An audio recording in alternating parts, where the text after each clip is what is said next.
Hi, my name's Joseph Steininger, and I help people feel better and live better.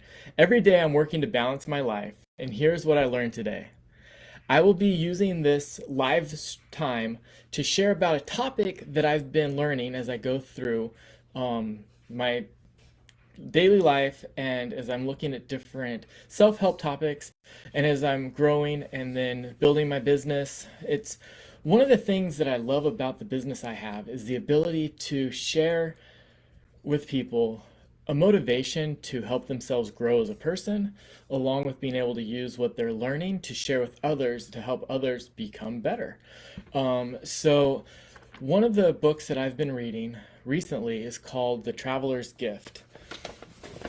And the topic that I wanted to talk about a little bit today is from the first gift in the series from that book. And I highly recommend you read it.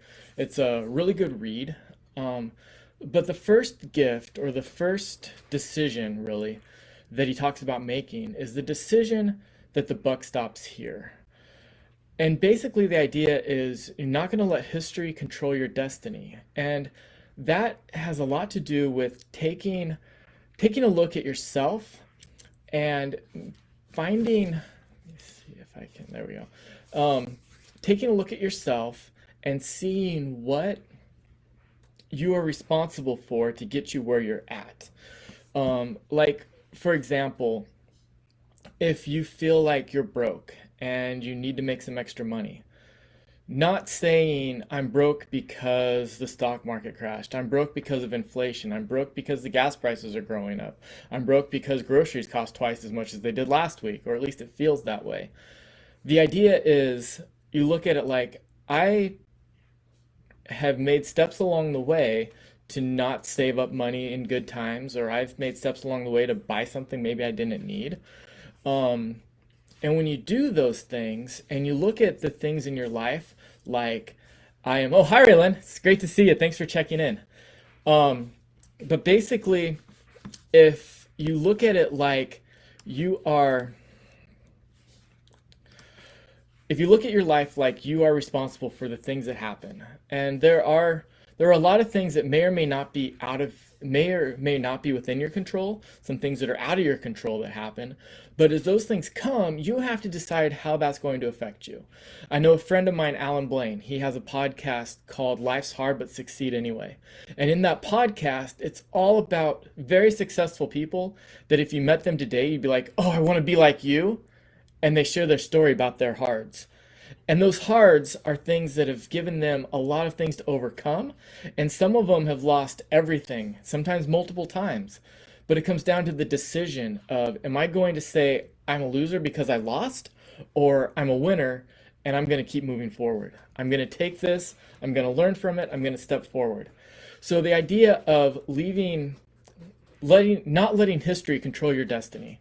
No matter what somebody's done to you, no matter what has happened to me, it's saying I'm going to take responsibility for where I'm at, and I'm going to decide that today I'm going to move forward and I'm going to make decisions to make my life better. And that's where personal growth and development is so important for so many ways. So as you are listening to this, if it resonates with you, in the comments, just put, I am going to be responsible. Like, I'm going to take responsibility. Let's go with that. So in the comments, leave, I'm going to take responsibility. And you can make that mean whatever it is for you. But just think about what are the things that you may be using for an excuse that may be keeping you where you're at. And let's say, I'm responsible for me. I'm responsible for the choices I'm going to make going forward. And let's move on and have tomorrow be an incredible day because we're going to be responsible for where we're at and we're going to take a step every day to get better. Part of what I'm really excited about, and I'm going to disappear for 1 second, is the concept of balance. I've got these little levels and you can't really see it in the camera, but if you look, there's a bubble. In this, it's on the side. But in life, you want to try to figure out how to balance your life so that all of your priorities are in line and you can set that bubble dead center. I know you can't see it. I'll get another camera. We'll figure that out someday. But thinking about what does it take to balance your life? What do you need to quit to get your life balanced? So as you're thinking about things, think about the things that have happened, but look at them like I'm going to be responsible for what I've done and the decisions I've made. And starting today, I'm going to be responsible for making decisions to go in a better direction. That's basically what I have for today. I'm going to be doing these every day. This is day 1. So let me see. So again, I'm Joseph Steininger. I help people feel better and live better. If you like this content, consider sharing it with others. And then until tomorrow at 9 p.m., I hope you have your best day, and I'll see you live then.